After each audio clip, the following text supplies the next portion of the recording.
Hi అండి, అందరికీ నమస్తే అండి. ఈ వీడియో ఏంటంటే పట్లయి దులిపామండి. కొంచెం శ్రావణ మాసం వచ్చింది కదా, దానివల్ల పట్లయి దులిపాము. రెండు కబోర్డులు అంటే బెడ్రూమ్ కబోర్డు, హాల్లో కబోర్డే దులిపాను. ఇంకా కిచెన్ లో అవన్నీ ఉన్నాయి. ఈ వీడియో ఏంటంటే 3 రోజులు తీసామండి. ఎందుకంటే ఫస్ట్ స్టార్ట్ చేసిన రోజు వర్షం పడింది. దానివల్ల సగం పని అయింది. మళ్ళా స్టార్టింగ్ ఫస్ట్ నుంచి మొత్తం అన్ని తోముకోవాల్సి వచ్చింది. సామాన్లన్నీ దింపేసుకున్న తర్వాత వీడియో ఇది. బోల్డ్ సామాన్లు దింపామండి, తక్కువ కాదు. కనిపించదు కానీ డస్ట్ మాత్రం బోల్డ్ డస్ట్ పట్టేస్తుందండి. నెక్స్ట్ డే ఇదనమాట. ఎండ కాసింది, ఎండ వల్ల కొంచెం సామాన్లన్నీ మళ్ళీ అన్ని నీట్ గా ముందు రోజు తోమినవే మళ్ళీ నీట్ మళ్ళీ తోమేసి పెట్టాల్సి వచ్చింది. అందుకే 3 రోజులు వీడియో అయింది ఇది. వీడియో కూడా పని చేసింది కూడా 3 రోజుల పని. అది కూడా మొత్తం సంచల మీద అన్ని ఒకటి ఒకటి దింపుకొని పని చేశాను.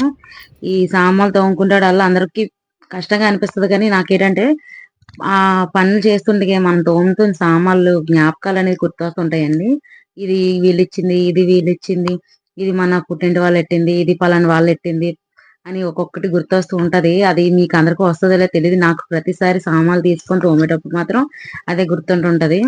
ఎందుకంటే ఇది ప్రతి సంవత్సరం మా ఇంట్లో జరుగుతుందేనండి. సామాన్లు తీసేటల్లా మా వారు సాయం చేయడం, నేను అదే చెప్తూ ఉంటాను. ఇది పలానా వాళ్ళు ఎట్టారు కదా, పలానా వాళ్ళు ఎట్టారు కదా అని ఉంటది. ఏదో వీడియోలు చూసానండి, షార్ట్ వీడియోలో సామాన్లు తోమడం అంటే మీ అమ్మగారు ఏం చేస్తారంటే ప్రతి సంవత్సరం సామాన్లు తింపడం, తీసి తోమేసి మళ్ళీ అక్కడే సర్దేయడం. ఎందుకు ఆ సర్దుతారైనా వీడియో ఒకటి ఉంటది. మీకు తెలుసో లేదో, నేను చాలాసార్లు చూసి అది నవ్వుకుంటాను. కానీ అది కాదండి. ఆ సామాన్లు వెనక ఉన్న కథలు అనేది ఎన్ని ఉంటాయో ప్రతి ఒక్కరి లైఫ్ లో కూడా, ప్రతి ఒక్క మదర్ కి కూడా అది చాలా గొప్ప అండి. ఏదైనా పెద్దదైనా వదిలేసి వచ్చి, కానీ చిన్న చిన్న బాక్సులు మాత్రం ఎవరికి ఇచ్చి వదలరు కదా. అంత ప్రేమ అనేది ఉంటది ఆ గిన్నెల వెనకతల, ఆ డబ్బాల వెనకతల, ఆ సామాన్ల వెనకతల కూడా ఆ ప్రేమ అనేది. నేను తోముతున్న క్యాన్ లో అది అమ్మ వాళ్ళు కొనేసి ఇచ్చారు. అదే చెప్తున్నాను మా వారికి. ప్రతి సంవత్సరం చెప్తున్న కదే కదా అని నన్ను అంటున్నారు అనమాట. ప్రతి సంవత్సరం చెప్పినా ప్రతి సంవత్సరం ఒకసారే కదా గుర్తొస్తుంటది, ఒకసారే కదా తోముతుంటానని చెప్తున్నాను. మీకు అది కూడా గుర్తొస్తే కామెంట్ చేయండి. నాకైతే మాత్రం ప్రతి సంవత్సరం అదే గుర్తొస్తుంటది. ఒక్కొక్క సామాన్కి ఒక్కొక్క స్టోరీ అనేది ఉంటది. నేను ఒక్కొక్క సామానం కూడా ఒక్కొక్క దీనికంటే అవన్నీ వాడినాను, కానీ ఆ సామాన్లు ఏవి వాడినవి ఏమి ఉండవండి. ఎందుకంటే వాడుకునే సామాన్లు వేరేగా ఉంటాయి, అవి వేరేగా ఉంటది. కానీ మళ్ళీ అందులోకి ఎవరికి ఇవ్వాలనిపించదు, ఎక్కడ పోగొట్టాలనిపించదు. అలాగని నేను వాడాలనిపించదు, ఎందుకంటే వాటికి ఉన్న జ్ఞాపకాలు అలా ఉంటది. అది మనం భూమి మీద ఉన్న రోజులు కూడా అది ప్రతి ఒక్కరికి, నాకే కాదు ప్రతి ఒక్క మదర్ కి, ప్రతి ఒక్క ఉమెన్ కూడా అది గొప్పగానే ఉంటుంది. ఎందుకంటే ప్రతి ఒక్క అమ్మకు కూడా ఏం గుర్తొస్తుందంటే ప్రతిసారి ఆ సామాన్లు తీసేటప్పుడల్లా నా పుట్టింటి సామాన్లు, నా అత్తింటి సామాన్లు అని చెప్పుకుంటాం, కానీ మన సామాన్లు అని ఎక్కడ ఉంటుందండి. మన భర్త కొనిస్తేప్పుడు ఇది నాది అని ఉంటుంది కదా. ఇవన్నీ కూడా ఒకటి ఒకటి గుర్తు చేసుకుంటున్నాను. ఆ తోముతున్న బిర్యానీ బేషన్లు మా వారు కొన్నారండి. నువ్వు కొన్ని కూడా నేను చెప్పుకుంటుంటాను కదా నీకు అని, నేను మా వారితో వాదిస్తున్నాను. అక్కడ మీరు చూస్తుంటే కనిపిస్తుంది. ఈ ప్రతి ఒక్క సామాను వెనక అంతంత స్టోరీలు ఉంటాయి. ప్రతి ఒక్కరు తీస్తారు, సామాన్లు దులిపేస్తారు, సర్దేస్తారు, అవన్నీ చేస్తారు అంటారు, కానీ ఆ సామాన్లు వెనుకున్న రహస్యాలు కథలు కథలుగా ఉంటాయి. ఒక్కొక్క కథ ఒక్కొక్కలా ఉంటుంది ప్రతి ఒక్క అమ్మకి కూడా. ప్రతి సామాన్లు తోముకుంటప్పుడల్లా ఆ స్టోరీ గుర్తు చేసుకుంటూ, ఆ మాటలన్నీ ఆడుకుంటూ, ఒక్కొక్క తీపి జ్ఞాపకం గుర్తు చేసుకుంటూ, అవన్నీ ఒక మెమొరబుల్ అండి. ఎందుకంటే ప్రతిది ఏది కూడా మనం ఇది ఇది అని మనకు ప్రతిరోజు గుర్తురాదు. ఏదైనా పలానా వస్తువు చూసేటప్పుడు, ఏదైనా టాపిక్ వచ్చేటప్పుడు తప్ప మిగతా రోజులు గుర్తు రావన్నమాట. నాకే కాదు ప్రతి ఒక్కరికి అదే జరుగుతుంది. మీకు ఇదంతా ఒక సోదిలాగా అనిపించవచ్చు, కానీ నేను మాత్రం అదే గుర్తు చేసుకుంటానండి. ప్రతిసారి కూడా ఇంత పనులు ఉండేటప్పుడు కూడా నేను అదే గుర్తు చేసుకుంటాను. ఆ సామాన్లు తోమేటప్పుడు ప్రతి సంవత్సరంలో ఒకసారి లేదా 2 సార్లు సామాన్లు కడుగుతాం కదా, ఆ కడిగేటప్పుడు ఇవన్నీ గుర్తుంటాయి. ఆ డబ్బాలే ఉన్నాయి కదా, మా అమ్మ కొన్నారండి ఆ డబ్బాలు కూడా అదే చెప్తున్నాను. ఈ డబ్బాలు అమ్మ కొన్నది, ఈ డబ్బాలు నువ్వు కొన్నావు, ఇది ఇది అని నేను మాట్లాడుతుంటే మా వారు ఇంక చాలు చాలు అనుకుని డ్యూటీకి వెళ్ళిపోయారు. ఇంక నేను ఒక్కదాన్ని పని చేసుకున్నాను. ఇది 3 రోజులు వీడియో అని చెప్పాను కదండి, కలిపాను మధ్యలో. ముందు రోజు నేను గిన్నెలతో ఉంటే చూపించింది, రెండో రోజు ఇది ఫస్ట్ రోజు వీడియో అండి. అక్కడే సామాన్లు ఆరబెట్టేసి నేను మిగతా పనులు లోపల చేసుకుంటుంటే వర్షం సడన్ గా పడిపోయింది అనమాట. సామాన్లు అన్ని తడిచిపోయి మళ్ళీ ఇంకా నెక్స్ట్ డేకి తీసి అవన్నీ మళ్ళీ తోముకోవాల్సి వచ్చింది. డబుల్ పని అయ్యింది. మరి తడిచిపోయిన సామాన్లు అలా పెట్టామంటే మచ్చల్లా వచ్చేస్తుంది. అందుకనే మళ్ళీ క్లీన్ చేసుకు పెట్టుకోవాల్సి వచ్చింది. ఇదే కాదండి, మీరు వీడియో లాస్ట్ వరకు చూస్తే నేను మధ్యలో నాకు గృహప్రవేశంకి వచ్చిన గిఫ్ట్ బాక్సులు అవి కూడా ఓపెన్ చేశాను. అంటే ఆల్రెడీ మేము చూసాము, కొన్ని బాక్సులు అప్పుడప్పుడు ఓపెన్ చేసి తీసాం అనమాట. అవి కూడా నేను లాస్ట్ చూపిస్తాను గిఫ్ట్లు వచ్చాయి మాకు అనేది. అది ఇతర సామాన్లు అండి. కొన్ని సామాన్లు అమ్మాయి ఇంట్లో కూడా వదిలేసాను. ఇక్కడ నా గోడ ఏదో చెప్పుకుంటున్నాను, ఒకసారి వినండి. ఇంకా అవన్నీ తోమేటప్పటికి ఫుల్ టైం అవుతుంది. ఇంకా అవన్నీ ఎందుకు తీయలేదంటే ఈరోజు నిన్న వర్షం అండి, ఇది రెండో రోజు అనమాట పని చేయడం అది ఇంట్లోని. ఈరోజు ఎండ కాస్తుంది, ఎండ కాసేటప్పటికి ఉదయం ఆల్రెడీ మిషన్ వేస్తాను. ఇంకా చేత్తో ఉతకాల్సిన బట్టలు ఉంటే అవి కూడా ఉతికేద్దాం అనేసి ఉతికేసాను.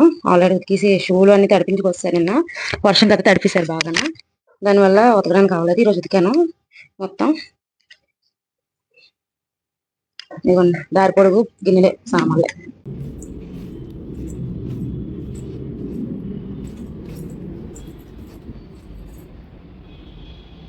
బట్టలు ఆరబెట్టేసి ఉతికిన బట్టలు ఇవి తీసి తోమాలి. ఇంకా మరి ఇంకా ఇంకా వెయిట్ చేస్తే ఇంకా 3 రోజులు అయిపోతుంది ఇంకా పని స్టార్ట్ చేయడం అన్ని. ఇంక ఈ కబోర్డ్ లోని అన్ని సదరాలు ఉన్నాయి, ఎలాగా పడితే అలాగే ఉన్నాయి. బోల్డ్ పని కూడా ఉన్నాయి. ముందు బట్టలు ఆరేసి వచ్చి ఇవి దించేసి మీకు మళ్ళీ వీడియో చూపిస్తాను. ఎండ కాస్తుందని చెప్పాను కదండి, బట్టలను ఆరబెట్టుకున్నాను, సామాన్లను దింపేసుకున్నాను. ఉదయం మా వారు ఉన్నారు కాబట్టి కొంచెం హెల్ప్ చేస్తారు. ఇప్పుడు మధ్యాహ్నం ఎవరు లేరు, సామాన్లన్నీ నేనే దింపుకోవాల్సి వచ్చింది. లోపల సామాన్లన్నీ ఆల్రెడీ దింపేసి వెళ్ళారు, కొంచెం హెల్ప్ కూడా చేశారు. మిగతా సామాన్లు ఇవన్నమాట. ఈ స్టీల్ సామాన్ల కన్నా కొంచెం ఇబ్బందిగా ఉంటుంది. కొంచెం అంటే ఎక్కువ దూరం లేదు, ఎందుకంటే ఆల్రెడీ నేను కవర్లు వేసి పెట్టుకుంటాను కాబట్టి అంత దూరం పట్టవు. స్టీల్ సామాన్లు మాత్రం కవర్లు వేయలేదండి, వాటికి వచ్చింది చాలా ఎక్కువ వచ్చింది. అది కష్టమైంది కూడా తోమటానికి. ఇతర సామాన్లు అంత ఏం లేదండి, కొంచెం కాకపోతే ఇతర కొంచెం నీట్ గా తోమాలి కాబట్టి నీట్ గా కొంచెం తోమేసి ఉంచాను. మొత్తం సామాన్లన్నీ తోమేటప్పటికి ఆఫ్టర్నూన్ అయిందండి. మొత్తం ఒకటి కాదు 3 రోజులు వీడియో అన్నాను కదా, అందుకే ఈ సాంబార్ అదొక రోజు ఇదొక రోజు అదొక రోజు అయిపోవాల్సి వచ్చింది. సామాన్లన్నీ కడిగేసి ఒకటి ఒకటి ఆరబెట్టాను. ఎండ కాస్తుంది ఇప్పుడు అనమాట. ఈ బట్టలు కూడా ఉతికేసి ఆరబెట్టాను కాబట్టి కొంచెం ప్రశాంతంగా ఉంది. ఇప్పుడు నేను నా బాధ ఏంటంటే మొబ్బేస్తుంది, ఒక పక్క ఎండ కాస్తుంది. ఈ బయటికి లోపల తిరిగేటప్పటికే సరిపోయింది. ఇవన్నీ ఆరితే పర్వాలేదు, మళ్ళీ ఎక్కడ తడిసిపోతాయో నిన్నట్లాగా నేను చూసుకొని ఉంటాననేసి లోపల పని ఏం చేయడానికి అవ్వలేదు. అందుకే ఈ రోజు అంతా సామాన్లు కడగటం అన్ని చేశాను. నెక్స్ట్ డే మార్నింగ్ మొత్తం అన్ని దులుపుకొని అన్ని చేస్తున్నాను. లాస్ట్ లో గిఫ్ట్ బాక్స్ ఓపెన్ చేస్తున్నానని చెప్పాను కదండి, అవే గృహప్రవేశంకి వచ్చినవి. ఆల్రెడీ మేము కొన్ని వాడేసాం కూడా, సామాన్ల కింద అవి వాడేసాము. ఎక్కువ వచ్చాయి. కొన్ని ఏంటంటే కొత్త ఇల్లు కదా, నేను ఇక్కడ వదిలేసి వెళ్ళిపోవడం, కొన్ని పాడయ్యాయి కూడా, దానివల్ల కొన్ని బాక్సులు తీసి వాడాల్సి వచ్చింది. కొన్ని ఏంటంటే మెమరబుల్ అండి, అవి ఇంట్లో వాడడానికి ఎక్కువ అవ్వదు. ఎందుకంటే మాకు ఉన్న పెద్ద ఇంటి రెంట్ కానించి ఇక్కడ సొంత ఇంటికి వచ్చాక చిన్న ఇల్లు అనమాట. ఇవన్నీ ఎక్కడ పెడితే అక్కడ పెట్టడానికి అవ్వక నేను మొత్తం బాక్సుల్లోనే ఉంచి అలా తీసి చూపిస్తున్నాను మీకు. అవన్నీ మళ్ళీ తీయడం, సంవత్సరం పెట్టడం, ఇదే పని అయిపోయింది. ఇంకా ఒకటి ఒకటి సామాన్లు ఇవి ఏంటంటే ఫ్రెండ్స్ ఫ్యామిలీస్ వీళ్ళందరూ ఇచ్చినవి అనమాట. ఎవరికి ఇవ్వడానికి అవదిస్తే ఫీల్ అవుతారు, తెలిసిందే కదండి. ప్రతి ఒక్కరు మనకి ఏదో ప్రేమతో ఇస్తారు, అది ఎవరికి ఇచ్చామంటే చాలా ఫీల్ అవుతారు కాబట్టి నేను ఎవరికి ఇవ్వను కూడా అలాంటి గిఫ్ట్లు. మీకు ఒకటి ఒకటి చూపిస్తున్నాను కదా, మా ఫ్యామిలీ వాళ్ళు, ఫ్రెండ్స్, మా వారు ఆఫీస్ వాళ్ళు, మిగతా చాలా మంది గిఫ్ట్లు ఇచ్చారండి. అక్కడ ఒకటి ఒకటి గిఫ్ట్లు అని చూపిస్తున్నాను. ఆ డిన్నర్ సెట్ చూపించాను కదా ఇప్పుడు, స్టీల్ హాట్ బాక్స్ ది, అలాంటిది నేను రెండు వాడేసాను ఆల్రెడీ. మీకు షార్ట్ వీడియోలో కర్రీస్ వేయటం అది చూస్తున్నారు కదా, అదనమాట. ఇవి ఆ గాజు బౌల్స్ అండి, నా మొత్తం 6 ఉన్నాయి. ఇది ఇంకొక సెట్ అయితే నేను వాడేసాను ఆల్రెడీ, అది కబోర్డ్ లో కూడా పెట్టి నేను చూపిస్తాను ఈసారి. ఇది కాఫీ ఇదండి, చాలా బాగుంది. ఇది మాత్రం హ్యాండిల్ లాగా ఇచ్చారు, అది పట్టుకొని కూడా వెళ్ళే దీనిలాగా ఉందనమాట. ఇది నేను చూడలేదు షాపింగ్, అదే షాప్ లో కూడా చూడలేదు, ఇది ఫస్ట్ టైం చూడటం. కానీ బాగుంది, గిఫ్ట్ మాత్రం చాలా బాగుంది. పేర్లు లేవండి అది కూడా, అంటే అప్పుడు ఆల్రెడీ ఓపెన్ చేసి కవర్లు అయి పీకేసి చూసాం కాబట్టి ఇప్పుడు పేర్లు ఎవరు లేవు. అప్పుడు ప్యాక్ చేసి ఇచ్చారు కాబట్టి పేర్లు అయి ఉండేవి, ఇప్పుడు పేర్లు ఏవి లేవన్నమాట. ఈ ఈ పైది ఇప్పుడు చూపిస్తున్నాను కదా బ్లూ కలర్ది, అది మాత్రం మేము డిమార్ట్ లో కొన్నాము. డిమార్ట్ కి దేనికో గిఫ్ట్ గా వచ్చింది మాకు అది. అది గృహప్రవేశంకి రాలేదు, గిఫ్ట్ రావడం వల్ల అది నేను వాడలేదు. ఎందుకంటే ప్లాస్టిక్ ఉంది కాబట్టి అది నేను ఎక్కువ ఏం వాడలేదు, వేడి వేయకూడదు అనేసి. ఇంకా ఇది కూడా గృహప్రవేశంకే వచ్చిందండి మాకు. మా పిల్లల వాళ్ళ ఫ్రెండ్స్ ఎవరో తీసుకొచ్చి ఇచ్చారు, మా బాబు ఫ్రెండ్ ఎవరో తెచ్చారు. అది చాలా బాగుంది. మొత్తం అది కూడా 6 బౌల్స్ వచ్చాయి.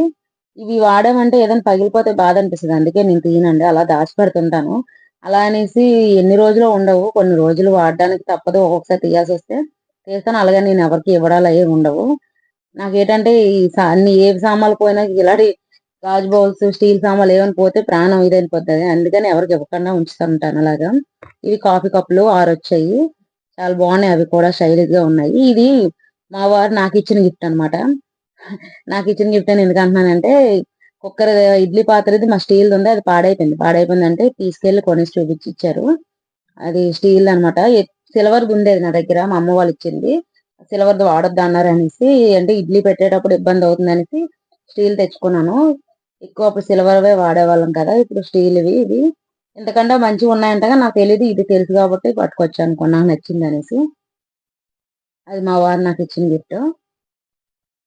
ఇంతేనండి గిఫ్ట్లు. తర్వాత ఓపెన్ చేసిన గిఫ్ట్లు అని చెప్పాను కదా, అవి కబోర్డ్ లోని పెట్టేయడం, కొద్ది ఫోటో ఫ్రేమ్స్, దేవుడి ఫోటోలు, వెంకటమ్మతివి, ఇవన్నీ చాలా గిఫ్ట్లు వచ్చాయి. కొన్ని కబోర్డులలో ఉన్నాయి, ఇంకా ఒక బెడ్రూమ్ లో కూడా ఎక్కడ ఫిక్స్ చేయలేదన్నమాట. ఇక్కడ చూపిస్తున్నాను కదా, అది గాజుది. అది కూడా మా అత్త ఎవరో ఇచ్చినట్టున్నారు, అక్కడ పేరు ఉంది, అది అందుకే లేకపోతే గుర్తు రాకపోయాను. మా అత్త ఇవ్వడం వల్ల పేరు ఉండడం చూసాను. ఇది కూడా బాగుంది, కలర్ఫుల్ గా ఉంది చూడటానికి కూడా. తర్వాత ఈ గిఫ్ట్లన్నీ కూడా చెప్పాను కదా, మొత్తం సన్ సైడ్ మీద పెట్టేసి మొన్న క్లీన్ చేశానని, మళ్ళా అన్ని తీసి మళ్ళీ క్లీన్ చేయాల్సి వచ్చింది. ఈ గిఫ్ట్లన్నీ కూడా మళ్ళీ తీసి క్లీన్ చేసి మళ్ళీ సన్ సైడ్ మీద సర్దమేనండి మొత్తం అన్ని కూడా. మిగతావి గోడకు అది పెట్టామన్నాం కదా, హాల్లోనే మేకులు కొట్టి పెట్టాము. ఇంకా బోల్డ్ పని ఉంది కాబట్టి ఎక్కువ ఏం పెట్టట్లేదు గిఫ్ట్లు అవిని. గోడకి ఏం ఫొటోస్ అవి పెట్టడానికి ఆలోచిస్తున్నాయి. ఇవి హాల్లో పెట్టినవి వినాయకుడిది చాలా బాగుంటదండి. అది కొంచెం చమ్కీ టైప్ లో ఉంటాయి. రాధాకృష్ణుడు కూడా అక్కడ రంగోలీ వినాయకుడు అంటారు కదా, అది ఇది మా ఫ్యామిలీ ఫోటో. ఆ పక్కన దేవుడి ఫోటో కూడా అది మేము కొనుక్కున్నాం. మిగతావన్నీ పాత గిఫ్ట్లు అని ఇవన్నీ కూడా. మిగతా ఇవన్నీ కూడా సర్దాలి, ఇంకా బోల్డ్ ఉన్నాయి. ఇవి బెడ్రూమ్ లో అన్ని కవర్లు మాత్రం పెట్టేశాను ఈసారి, ఎందుకంటే ధూళి ఎక్కువ వస్తుందని చెప్పి. ఆ ధూళి వల్ల సామాన్లు పాడైపోతున్నాయి అనేసి, ఇన్ని రోజులు బాగానే ఉన్న సామాన్లు ఈ ధూళి వల్ల మరిపోతున్నాయి. ఇక్కడ ఆల్రెడీ ఇవన్నీ కూడా తీసి చూపించాను కదా, మొత్తం అన్ని క్లీన్ చేసుకొని మళ్ళీ కవర్లు, మంచి కవర్లు తెచ్చి మళ్ళీ చూసారంటే మీకు వీడియో నచ్చిందని అనుకున్నాను. లైక్ చేయండి, షేర్ చేయండి.